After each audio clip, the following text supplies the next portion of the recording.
বানপানী বা এনেকুৱা বানপানী হোৱাটো আমাৰ এটা যথেষ্ট সমস্যা আৰু তাৰ কাৰণে যোৱা বছৰৰ শেষৰ পৰা আমি বানপানী গুৱাহাটী হিচাপে এটা জইণ্ট গোটেই ডিপাৰ্টমেণ্টক লৈ দলতে কাম কৰি আছিলোঁ আৰু কামৰ কিছু সফলতাও পাইছিলোঁ। এনেকুৱা নহয় যে একেবাৰে সফল হোৱা নাই, কিন্তু গুৱাহাটী ইমানে আনবেন বা এনেকুৱা ধৰণৰ এটা ৱাটাৰ লডিং হ'ব পৰা মানে চৰিয়াৰ দৰে কিছুমান আছে য'ত আমি পানীটো ওলাই দিবৰ কাৰণে তাত ৱাটাৰ মানে পাম্প লগাব লাগে, বিভিন্ন ব্যৱস্থা ল'ব লাগে। আৰু গুৱাহাটীত আটাইতকৈ ডাঙৰ সমস্যাটো হৈছে হঠাৎ যদি ডাঙৰ বৰষুণ হয় মেঘালয়ৰ পাহাৰৰ পৰা আটাইতকৈ ডাঙৰ সমস্যা হৈছে মেঘালয়ৰ পাহাৰৰ পৰা নামিব পানী। কাৰণ আপুনি যদি চাই আজি মেঘালয়ৰ পাহাৰৰ পানীটোৱে বেছি সমস্যা হৈছে। আজি চানমাৰী বা সেইটো পাৰত সিমান পানী নাই যিমান এইটো পাৰত হৈছে। তাৰ কাৰণ হ'ল মেঘালয় USTMে হওক বিভিন্ন ঠাইত বিভিন্ন কোটি গছ গছনি কাটি দিছে, গতিকে হঠাৎ পানীটো জোৰে নামি আহে। আৰু আমি সেইটোৰ কাৰণে এটা পৰিকল্পনা কৰিছিলোঁ যে হাইৱেৰ পাৰে পাৰে একদম হৰিণাধৰৰ পৰা গুৰুদ্বাৰা হৈ পামহিলৈ কেনেকৈ পানী কিনিব তাৰ কাম চলি আছে। এতিয়া মই ত্ৰিপুৰা ৰোডলৈ যাব ওলাইছোঁ, তাত আমি চুইচ গেট লগাই পানীটো চহৰলৈ সোমাব দিয়া নাই, কিন্তু ইমান বেছি পানী আছে তাত ডাইভাৰ্ট কৰা পাম্পিং কৰাৰ কাৰণে পুৰা চেষ্টা চলি আছে। আৰু আমি যিমান কম সময়ত সেই পানীটো ওলাই দিব পাৰোঁ সেই মানুহখিনি সকাহ দিব পাৰোঁ।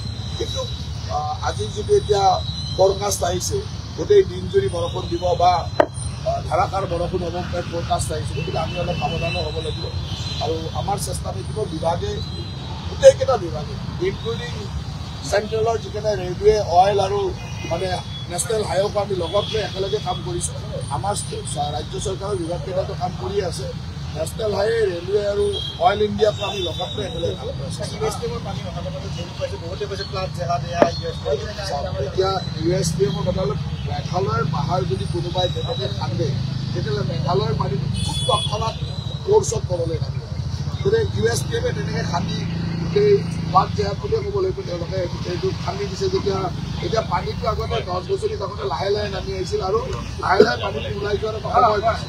এতিয়া গোটেই পাহাৰখনৰ পানী ইমান স্পীডত নামি আহিছে তাত ওলাই যাবৰ কাৰণে সময় নাপায়।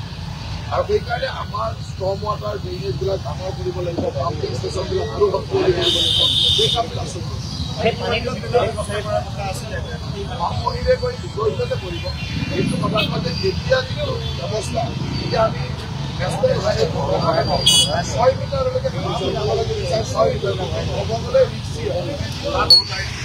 কিছুমান এতিয়া ইলেক্ট্ৰিকেল শিফটিং হোৱা নাছিল, তাৰ কাৰণে পানীটো স্পীডত যাব নোৱাৰে। ইলেক্ট্ৰিকেল শিফটিঙো আমি কৰি কিছু তাত খান্দি দিব পৰা নাই, কিছু দোকান আছে বা সন্মুখত দোকানৰ পাৰ্ট এটা আছে গতিকে সেইখিনি খান্দি দিব পৰা নাই। ৰাইজৰ এইবিলাক কৰি আছোঁ। এই স্থানকেইটাত পানী হোৱাৰ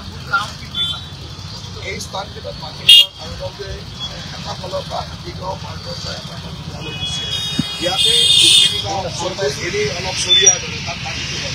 ৰুক্মিণী গাঁৱত আচলতে 3-4 ফালৰ পৰা পানী আহিছে।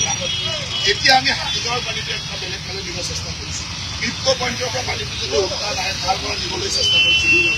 এনেকৈ 3-4টা ডাইভাৰ্জনৰ চেষ্টা চলি আছে। 2টা ছাকচেছ হৈছে, কমপ্লিট হৈ উঠিছে। এতিয়া ক্ৰিপ্টো পইণ্টৰ পৰা এতিয়া এইফালে পানী নাই। হাতীগাঁৱৰ পানীটো এতিয়া এটা জেগালৈ আহিছে, তাৰ পৰা আমি পৰা নাই। কাৰণ হাতীগাঁৱৰ পানীটো আমি চেষ্টা কৰিছোঁ যে আপুনি যদি চাই লাষ্ট গেটৰ পৰা আমি ইফালে এটা ট্ৰেইন পাতিছোঁ অইলৰ পাইপৰ কিন্তু অইলে এটা নিবিদলে আমাক কাটিব দিয়ে, কাৰণ অইলৰ তলত পাইপ আছে আৰু অইলে তাতকৈ বেছি কাটিব দিয়ে। সেইকাৰণে সেইফালেও যোগান আমাক দিব লাগিব। আৰু এটা টেকনিকেল সুবিধা আছে। পাৰ্কিং শাকত আজিৰ পৰা যিহেতু আজিৰ পৰা আমাৰ যিটো অমীয় কুমাৰ দাস ইনষ্টিটিউট এইটো আজি অহা 30 তাৰিখে